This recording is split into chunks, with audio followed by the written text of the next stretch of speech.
हिंदू और मुस्लिम की ये जो बीच में लोगों ने खाई बनाई, बहुत अंतर है उस चीज़ में कि यहाँ ना कोई हिंदू है ना मुसलमान है, एक इंसानियत के तौर पे देखा जाता है। यहाँ मेवात में सबसे बड़ी बात है शिक्षा की। और यहाँ पे लोगों से जब आप मिलेंगे तो जो मोहब्बत यहाँ पे लोगों के दिलों में है। मेरा नाम अमितेश श्रीवास्तव की जगह अगर मोहम्मद निज़ाम होता तो क्या देश और दुनिया को देखने और समझने का नज़रिया बदल जाता? कतई नहीं। समस्याएं कल भी थीं, समस्याएं आज भी हैं। हम हरियाणा के नूह में मौजूद हैं। ये वही नूह है जहां पर कुछ महीने पहले सांप्रदायिक दंगे हुए थे। देश भर में नूह सुर्खियों में था। उसके बाद से हालात बदले, लेकिन हमने ग्राउंड जीरो पे महसूस किया है कि जिस नूह को दिखाने की कोशिश की गई मीडिया में, दरअसल उससे अलग यहाँ की तस्वीर है। यहाँ पर भाईचारे की एक अनोखी तस्वीर देखने को मिलती है। एक मदरसे में हम पहुँचे, वहाँ पर मुझे जो सम्मान दिया उसके लिए मैं आप सभी का आभारी हूँ। समस्याएं हैं, अब लोग यहाँ पे खुल के समस्याओं पे बात करने लगे हैं। रोजगार की बात होती है, सांप्रदायिक दंगे, जातिवाद, हिंदू मुस्लिम यहाँ से कोसों दूर है। तमाम जो युवक हैं वो अब अपने रोज़गार की बात करते हैं, अपने हक की बात करते हैं। तमाम लोग यहाँ पे मौजूद हैं। चूँकि नूह में अब सियासी पारा गरम है, तमाम सियासतदान आप लोगों के बीच में आते होंगे। जो तस्वीर कुछ महीने पहले दुनिया ने नूह को देखी, मेवात की देखी, कितना अलग पाते हैं, कितना अलग देखते हैं? देखिए जी, आप मेवात में आए, पहले तो मैं आपका स्वागत करता हूँ, खैर मकदम करता हूँ कि आप इतनी दूर से आए। मेवात में आपका स्वागत। मेवात में ऐसी जगह है नूह हेडक्वार्टर कि मेवात में हिंदू और मुस्लिम की ये जो बीच में लोगों ने खाई बनाई, बहुत अंतर है उस चीज़ में। यहाँ खाई नाम का कोई चीज़ नहीं है। हिंदू और मुसलमान जो है, यहाँ तो गंगा जमुनी तहजीब है, और वो है कि यहाँ ना कोई हिंदू है ना मुसलमान है, एक इंसानियत के तौर पे देखा जाता है। यहाँ हमारा पड़ोसी हिंदू है या मुसलमान है, एक दूसरे के काम आते हैं, एक दूसरे के खाना खाते हैं, एक दूसरे की थाली में बैठ के खाते हैं, एक दूसरे के साथ पानी पीते हैं बैठ के। यहाँ कोई इस तरह की नहीं। ये तो भाजपा सरकार जो पीछे आई उनका खेल था ये, यहाँ कोई ऐसा मामला नहीं है जी। अभी भी जो नूह के लोग हैं वो क्या चाहते हैं, किस तरह के विकास की अगर बात करें, ये ज़रूर है कि नूह की जो तस्वीर हमने नेशनल मीडिया में देखी या सोशल मीडिया पे देखी, वो थोड़ी डरावनी वाली थी। लेकिन हमने यहाँ नज़दीक में देखा कि बिल्कुल अलग है। नूह के लोगों में प्यार है, अपनापन है, हिंदू मुस्लिम की तरह की बातें नहीं की जाती हैं। इस वक्त नूह को किस चीज़ की सबसे ज़्यादा आपको लगता है कि ज़रूरत महसूस हो रही है? देखिए, यहाँ मेवात में सबसे बड़ी बात है शिक्षा की। शिक्षा के लिए आज भी अंधेरा है, चिकित्सा के लिए आज भी अंधेरा है।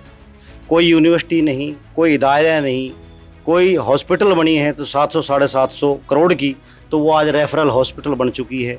कोई डॉक्टर हैं अपने मौज मस्ती ले रहे हैं, कोई मरीज को 1 घंटे 20 मिनट रोक के राजी नहीं है। इमरजेंसी में 10 मिनट रोका, मरीज को रेफ़र कर दिया। ये रेफरल हॉस्पिटल बन चुकी है, एनिमल हॉस्पिटल बन चुकी है बाकी। मोहम्मद समीम साहब हैं, सियासतदान हैं, सियासत को बहुत करीब से समझते हैं, देखते हैं। समीम साहब, आप नूह में किस चीज़ की ज़रूरत आपको महसूस हो रही है, क्या होना चाहिए? मैंने पहले भी कहा कि सोशल मीडिया पे, टीवी चैनलों में बड़ा खौफनाक दिखा, लेकिन बड़ा प्यारा है नूह। अभी आपको मैं ले चलूँगा। अभी आप यहाँ पे आए हैं, आज हम आए थे नमाज़ पढ़ने, आपने यहाँ पे हम मुलाकात आपसे हुई। मैं आपको अभी नूह के कुछ गांव में ले चलूँगा, जो अभी आप मेरे साथ चलिएगा। और यहाँ पे लोगों से जब आप मिलेंगे तो जो मोहब्बत यहाँ पे लोगों के दिलों में है, और मोहब्बत ये नहीं कि सिर्फ अपनी कौम के लिए, ये मोहब्बत, हम तो आए हैं लखनऊ से, आप भी लखनऊ से मेरी मोहब्बत में चल के आ गए, और भी हमारे साथ बहुत से लोग आए हुए हैं जो गैर मुस्लिम हैं। साल की है, कहीं कोई डेवलपमेंट नहीं है, सिर्फ नफ़रत का बीज उन्होंने बोया है, जो पूरे हरियाणा को उन्होंने जलाया है नफ़रत में।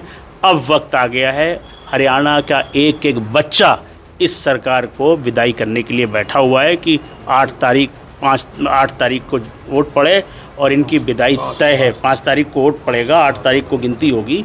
अब समझिए कि मुश्किल से 11 दिन बचे हैं इनको जाने में। ये कार्यवाहक सरकार को लोग याद इसलिए करेंगे कि इसने 10 साल से अत्याचार किया है, लोगों को आपस में लड़ाया है, भाईचारा बिगाड़ा है। इसलिए आप ये समझ लीजिए कि कांग्रेस की सरकार आ रही है और भाजपा पूरी तरीके से हरियाणा से जा रही है, साफ हो गई है। लेकिन आपने कांग्रेस हर वर्ग का, ये नहीं कि भाजपा को, कांग्रेस को किसी एक वर्ग का वोट मिल रहा है, हर वर्ग का वोट जो है कांग्रेस को मिल रहा है। लेकिन आफ्ताब साहब आपके कांग्रेस पार्टी के विधायक हैं। मतलब मुझे लगता है कि 2 बार वो पहले रह चुके हैं, बड़ा पुराना गांधी परिवार से रिश्ता है, और ये भी कहा जाता है कि आज़ादी के बाद से अब तक एक वफादारी का उनको सिला आप कह सकते हैं। जो मोहम्मद शमीम साहब बात कर रहे हैं उससे आप इत्तेफाक रखते हैं कि नूह में ख़ासतौर पे विकास हुआ है, लेकिन सौतेलापन जो सरकारों का रहा है उसका जो दंश है वो नूह ने झेला है। बिल्कुल शमीम साहब ने जो बोला है 99% बिल्कुल सही बोला है। और नूह के साथ तो सौतेलापन होता रहा है।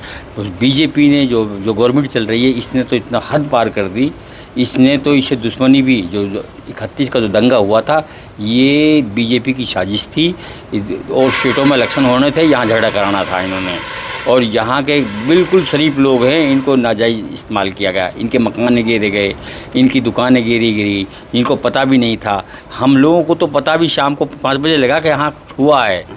तो जो गवर्नमेंट को सब कुछ पता था। एसपी साहब एक दिन पहले छुट्टी भाग गए, उनको पता था कि गवर्नमेंट क्या चाह रही है, गवर्नमेंट क्या चाह रही है। और आज ये आ रहा है पब्लिक, पूरी पब्लिक यानी 36 बिरादरी इससे बदला चाहती है और इसको विदा करने के लिए तैयार है। बीजेपी विदा हो रही है हमारे यहाँ मेवात डिस्ट्रिक्ट से, और कांग्रेस पूरे बहुमत से आ रही है। ये नहीं, सब सीटों पे बीजेपी की मेवात की जमानत जब्त है। अच्छा, अब फिर हम उसी मुद्दे पे आते हैं।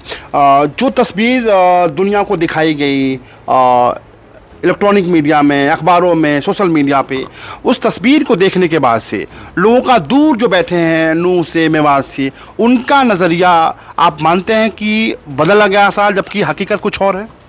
बिल्कुल। आप ये देखो, कोई भी गांव में, कोई भी शहर में, किसी भी गली में किसी प्रकार की कैजुअल्टी नहीं हुई, किसी को कोई खरांट नहीं आई। फिर ये झगड़ा किसका था? जब किसी को एक दूसरे से किसी ने ज़बान से कुछ नहीं बोला, किसी को झगड़ा गाँव में, शहर में, गली में कोई झगड़ा ही नहीं हुआ, फिर झगड़ा था क्या? ये तो गवर्नमेंट ने बनाना चाह रही थी, लेकिन हम बच गए, ये झगड़े से बच गए। जो हुआ बाहर के आदमी इन्होंने क्या किया, गवर्नमेंट का इन्होंने तो इस तरह किया है, यहाँ के लोगों को पता नहीं। नूह के किसी आदमी को शाम को 5 बजे 6 बजे के बाद पड़ा है नूह में कोई झगड़ा हो रहा है। सब बाहर के थे, लेने वाले भी कुछ राजस्थान के, कोई यहाँ लोकेशन आएगा तो सब पकड़ के सब पुलिस में, कोई नहीं, सब नाजायज़ नहीं, किसी की हिम्मत ही नहीं है, भाई किस लिए झगड़ा करेंगे हम? क्या चाहिए हमें? स्कूल के बच्चों को भी अरेस्ट कर लिया। नहीं, मैं हूँ, मेरी उम्र 60 साल से ऊपर जा रही है, 62 साल, मेरा आज तक भी कोई फ्रेंड मुस्लिम नहीं, सारे हिंदू फ्रेंड है मेरे। सर्विस पीरियड के और स्कूल पीरियड के कोई है ही नहीं। हम सोचते नहीं कि ये कौन है। ये तो आपने बहुत बड़ी बात कह दी कि आपकी 62 साल उम्र हो गई, कोई भी आपका दोस्त मुस्लिम नहीं है, सब हिंदू बनिए। वो दोस्तों क्यों पढ़े हो, हम उनके साथ, हम वो थे हमारे साथ, और सर्विस में 2 साथ वो उनके साथ रहे। हम तो नेचर देखा किसका नेचर अच्छा हो उसके साथ हम तो, हमें किसी ये नहीं था कि ये कास्ट है वो कास्ट है, नहीं, नेचर किसका अच्छा है, इंसानियत उसी कदर हमारे दिल में होती है। अगर जिसकी इंसानियत नहीं, तो हम तो गॉड इज वन, पूरी दुनिया का गॉड एक है, एक ही इंसान से पूरा संसार बना है, तो हम नफरत क्यों करें किससे? नफरत से मिलता क्या है? हमें कोई नफरत नहीं, हिंदू मुसलमान कोई, ये बिल्कुल सब। अब हम 715 के ईमान लाए हुए, 715 में हम भी राजपूत थे, 715 में हमारे पुरखे राजपूत थे। यहाँ प्रचारक आते थे, उन्होंने प्रचारक किया इल्तुतमिश के पीरियड में, तो वो हमारा इलाका ईमान लाया, ऐसा नहीं, पूरा हिंदू था ये तो एरिया, पूरा बेल्ट। लेकिन आपने बड़ी बात कह दी कि आपके 62 साल की उम्र में कोई मुस्लिम दोस्त नहीं। मुस्लिम दोस्त नहीं हुआ, क्योंकि मैं जब मेरे चारों तरफ बनिए थे, जहाँ मेरी हवेली है, घर पे रहता हूँ, वो बनिए। स्कूल में गया तो बनिए, सरदार, पंजाबी जो भी हो। सर्विस में गया तो भी जब भी हरिजन कोई भी कास्ट हो, जो जिसके विचार अच्छे लगे वो अपना है। जिसके अच्छे विचार हो उसके साथ उठना बैठना है, जिसके विचार अच्छे नहीं दुआ सलाम खाली। लेकिन किस्मत से मिला ही नहीं कोई हिंदू मुस्लिम दोस्त। हाँ। अच्छा, राहुल गांधी जी भी कुछ आपकी तरह बात करते हैं, बोलते हैं कि मोहम्मद की दुकान, तो आप राहुल गांधी जी को पसंद? जिन राहुल गांधी के जो विचार हैं, आप अंदरूनी बोलो, अगर मुल्क की किस्मत है ऐसा नेता मिल रहा है जो हर बरादरी का, 36 बरादरी का दर्द दिल में के लेके बैठ रहा। वो पक्षपात नहीं देखता, ये उस कौम का, ये उस कोष का। वो देखा कि इस गरीब लोगों का हमदर्द और रहनुमा। ये मैं तो ये कहता हूँ, महात्मा गांधी का कोई नाम था, ऐसा ना हो ये महात्मा गांधी से भी आगे निकल जाए। इसके विचार, इसकी सोच वो है जो इतना कामयाबी पाई है कि उस सोच ने, इसके विचारों ने, और आपको जो अंदर जो जबान पर है वही अंदर है, दूसरी बात नहीं है। वो गरीब से, शेड्यूल कास्ट से, हर कोस्ट से मोहब्बत करता है, हर को चाहता है, गरीब को ऊपर चाहता है। लेकिन ऐसा आदमी हिंदुस्तान में किस्मत है, ये हिंदुस्तान को ऐसा आदमी मिला है। और आज हरियाणा तो इसकी आज कदर कर रहा है। हरियाणा न तो इसको शायद ही 60-65 सीट कांग्रेस को आ रही हैं, हम सब्जी के पता कर रहे हैं, 65 सीट आ जाएं, और बीजेपी है 20 सीट से 15 से 20 के बीच में है, नहीं जा रही। अच्छा, राहुल गांधी जी भी कुछ आपकी तरह बात करते हैं, बोलते हैं कि मोहम्मद की दुकान, तो आप राहुल गांधी जी को पसंद? जिन राहुल गांधी के जो विचार हैं, आप अंदरूनी बोलो, अगर मुल्क की किस्मत है ऐसा नेता मिल रहा है जो हर बरादरी का, 36 बरादरी का दर्द दिल में के लेके बैठ रहा। वो पक्षपात नहीं देखता, ये उस कौम का, ये उस कोष का। वो देखा कि इस गरीब लोगों का हमदर्द और रहनुमा। ये मैं तो ये कहता हूँ, महात्मा गांधी का कोई नाम था, ऐसा ना हो ये महात्मा गांधी से भी आगे निकल जाए।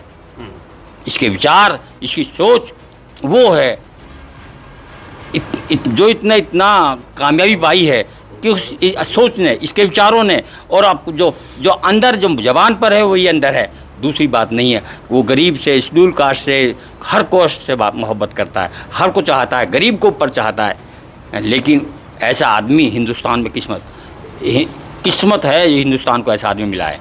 और आज हरियाणा तो इसकी आज कदर कर रहा है। हरियाणा न तो इसको शायद ही 60-65 सीट कांग्रेस को आ रही हैं, हम सब्जी के पता कर रहे हैं, 65 सीट आ जाएं, और बीजेपी है 20 सीट से 15 से 20 के बीच में है, नहीं जा रही। वो भी शहरों से कुछ मिल रही हैं, गाँवों में तो बिल्कुल कुछ नहीं। इसको सुपड़ा साफ है इसका, बिल्कुल। अच्छा, आप एक बात अभी कह रहे थे, कुछ देर पहले हम लोग बैठे थे, तो उस वक्त आपने कहा था कि यहाँ पर हिंदू मुस्लिम एकता अगर देखनी हो देश में तो नूह में देखा जाए। आप अभी कह रहे थे कि मंदिरों की हिफाजत मुस्लिम परिवारों ने लोगों ने की है। मंदिरों की हिफाजत हम लोगों ने की है। 7 किलोमीटर पास में मालव गांव है, नूह में जहाँ जलाभिषेक हुआ था, इसकी हिफाजत हम लोगों ने की थी। बंदूक लेके हम खड़े रहे थे बराबर में। क्यों? क्या हिंदू, क्या मुसलमान, सारी बहन बेटी हमारी तो हैं, वो शहर की बहन बेटी हमारी हैं। और कभी इनको कोई आज तक कोई दिक्कत नहीं आई, कोई परेशानी नहीं आई। अंधेरे में भी जलाभिषेक चढ़ाया जाती थी वो। ये तो बाहर के लोगों ने आके जो है उनको आग लगाई है यहाँ। और ये भाजपा सरकार में हुआ है जो कुछ हुआ है, कभी नहीं हुआ। कभी आज भी वही मंदिर है, वही पास में मस्जिद भी है, वहाँ कोई किस तरह की दिक्कत नहीं। तो आपने भी मंदिर की हिफाजत की थी? ऐसे सर मैं मालव गांव से रहने वाला हूँ। मालव गांव में 11 मंदिर हैं, 11 मंदिर हैं। सनातन मंदिर है, चर्च नहीं है, बाकी गुरुद्वारा वगैरह सारा सब कुछ है। हमें ये डर था कि मेरे चाचा जी उस गांव के सरपंच थे, तो उनको ये पता था कि इस गांव में कोई भी आदमी कुछ भी थोड़ा मोटा कर गया तो ये पूरा गांव बदनाम हो जाएगा। इसलिए गांव को हमने मजबूरी से लेकर सब मंदिरों के ऊपर आदमी बिठा दिया कि कोई भी बाहर का आदमी आए उसको पहले ही रोक दो। तो अपने गांव का हमने, अपने पूरे मुल्क में कुछ भी हो, हम यहाँ अपना मोहब्बत बना के, प्यार मोहब्बत नूह तक ये कोई पूरे मुसलमानों ने कोशिश की। कोई सी भी मुसलमान ने कोई भी ये नहीं कह सका किसी मंदिर के किसी टच भी कर दिया, हाथ भी टच कर दिया। ये सब बाहर का खेल है, सब गवर्नमेंट का खेल है। गवर्नमेंट क्या चाहती है, क्या इसका फंडा है, ये बीजेपी ने सब कुछ राग रचा है। बिल्कुल। तो ये वो लोग हैं जो नूह में रहते हैं, और अगर आपको भी नूह का जो हिंदू मुस्लिम आपसी भाईचारा देखना है तो दिल्ली से बहुत करीब में नूह है। और मुझे लगता है कि ये खबर जो सांप्रदायिकता की बात करने वालों के लिए शायद बुरी हो सकती है, लेकिन अगर आपके दिल में भी हिंदू मुस्लिम मोहब्बत की अगर जगह है तो एक बार आपको नूह आना होगा और शायद ऐसे परिवारों से, ऐसे लोगों से एक बार आपको मुखातिब ज़रूर होना होगा। फ़िलहाल एक नए पड़ाव में फिर कुछ अन्य खबर के साथ मुलाकात होगी, तब तक के लिए नमस्कार।